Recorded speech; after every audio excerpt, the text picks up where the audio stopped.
Hello everyone, अब discussion करेंगे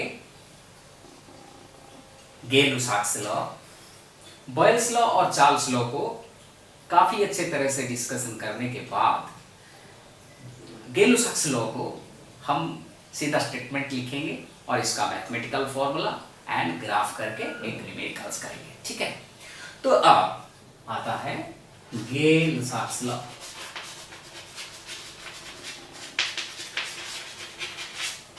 okay, सो गेलुसाक्स law में स्टेटमेंट क्या होता है? Volume remaining constant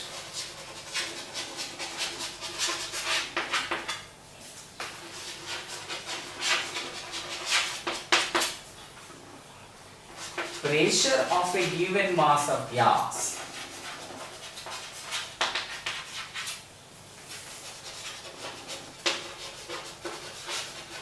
is directly proportional to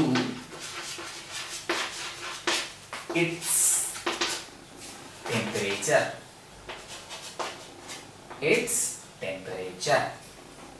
So क्या क्या कांस्टेंट रहता है? एक गिवन मास ऑफ गैस, ये मास भी कांस्टेंट रहता है और वॉल्यूम कांस्टेंट रहता है। और जिस प्रोसेस में वॉल्यूम कांस्टेंट रहता है इसको हम बोलते हैं आइसोकोरिक प्रोसेस। सो ये क्या है? Isochoric process. क्या कांस्टेंट रहता है इधर? Volume constant. ठीक है, तो फिर अभी इसका मैथमेटिकल फॉर्म लिखेंगे। P1 by T1 is equal to P2 by T2। ये एक फॉर्म होता है, जैसे कि V1 by T1 is equal to V2 by T2 था। फिर उसी तरह जब डिग्री, ये तो केल्विन का है ना, जिस तरह चार्ल्स लॉ में केल्विन टेम्परेचर से डिग्री सेंटीग्रेड लाया जाता था, ठीक इसी तरह इधर भी कर सकते हैं कि Pt is equal to P0 plus P0 into T by 273। ये दूसरा फॉर्मूला है, दूसरा फॉर्म है। So what is Pt? Pressure at T degree centigrade scale, ये केल्विन स्केल। ठीक है, सो P0 क्या है? Pressure at 0 degree centigrade. ठीक है, फिर अभी ये जो मैथमेटिकल फॉर्म लिखा गया इसके लिए भी ठीक उसी तरह चार्ल्स लॉ के तरह हम दूसरा डेफिनेशन लिख सकते हैं। कैसे? वॉल्यूम रिमेनिंग कांस्टेंट, क्या कांस्टेंट रहेगा? Volume remaining constant. उधर था volume of A given mass of gas, इधर क्या होगा?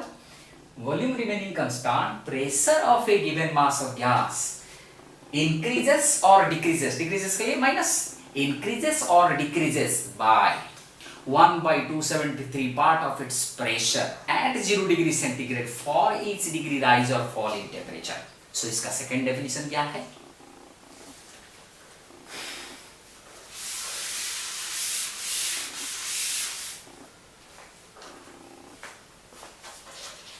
Second definition,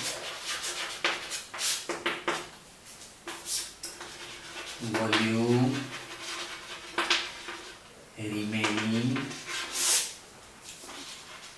constant, pressure of a given mass of gas increases or decreases by 1 by 273 part of its pressure at 0 degree centigrade for each degree rise or fall in temperature. Do you get me? That's all about the two types of definition and two types of mathematical formula for Gay Lussac's law. अब क्या करेंगे? छोटा सा numericals कर लेंगे, छोटा सा लेकिन है बड़ा इंटरेस्टिंग। ठीक है ना? ओके, तो न्यूमेरिकल में क्या पूछता है और क्या गिवन डाटा है? डाटा ये है कि एक सिलेंडर जो एक रूम में था उसमें हीलियम गैस था। जब हीलियम गैस वो सिलेंडर में था, वो सिलेंडर के अंदर हीलियम का प्रेशर था 10 to the power 250 kilo pascal का है, एट 250 किलो पास्कल हीलियम का प्रेशर सिलेंडर के अंदर 250 किलो पास्कल था। अभी जो रूम में वो सिलेंडर था वो आग लग जाता है, और आग लगने के बाद क्वेश्चन ये है, इसका मेल्टिंग पॉइंट जो 1800 केल्विन है, इसका मेल्टिंग पॉइंट जो 1800 केल्विन था, इनिशियल टेम्परेचर कितना था 300 केल्विन था। तो फाइनल टेम्परेचर जो 1800 केल्विन है, वो टेम्परेचर पहुंचने से या फिर पहुंचने से पहले ये सिलेंडर रहेगा या फिर फट जाएगा, ठीक है ना। तो और एक डाटा दिया है कि कितना ज्यादा प्रेशर वो सिलेंडर संभाल सकता है, ठीक है। How high the pressure this cylinder can withstand. Okay, so you see, जो ये सिलेंडर है, ये सिलेंडर का मैक्सिमम प्रेशर वो जो दिया नहीं है, it should be given here. It should be given the pressure the cylinder can withstand. The pressure the cylinder can withstand is 10 to the power 6. इतना ही गिवन डाटा है। फिर ये जो डाटा है, ये डाटा को लेके हम देखेंगे कि 300 केल्विन में कितना प्रेशर था, 250 किलो पास्कल था। फिर जब 1800 केल्विन हो जाता है, क्यों 1800 केल्विन हम कंसीडर करते हैं, क्योंकि क्वेश्चन है उस टेम्परेचर से पहले, मेल्ट होने से पहले, तो कंसीडरिंग सेकेंड टेम्परेचर क्या है हमारे लिए 1800 kelvin. So T1 is equal to 300 Kelvin, T2 is equal to 1800 Kelvin, and P1 is equal to initial 250 kilopascal, ठीक है। and P2 कितना होगा? अगर ये P2 जितना ज्यादा वो सिलेंडर संभाल सकता है, विथस्टैंड कर सकता है, उससे ज्यादा हो जाता है तो फट ही जाएगा, नहीं तो नहीं फटेगा। सो हम अप्लाई करेंगे गेलुस law, P1 by T1 is equal to P2 by T2, ठीक है। तो अभी क्या करेंगे,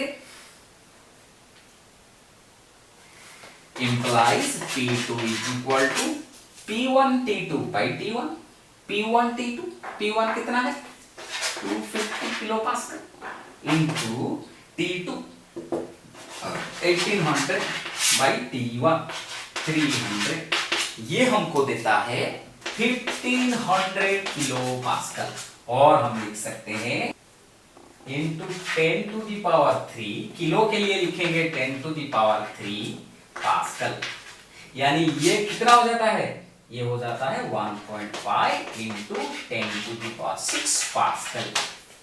तो फाइनल प्रेशर हो जाता है 1.5 10 टू द पावर 6 पास्कल, लेकिन कितना विथस्टैंड कर सकता है, ओनली 10 टू द पावर 6, और we can say 1 into 10 to the power 6 pascal withstand कर सकता है, लेकिन 1.5 into 10 to the power 6 pascal हो जाता है, ये ज्यादा है ना।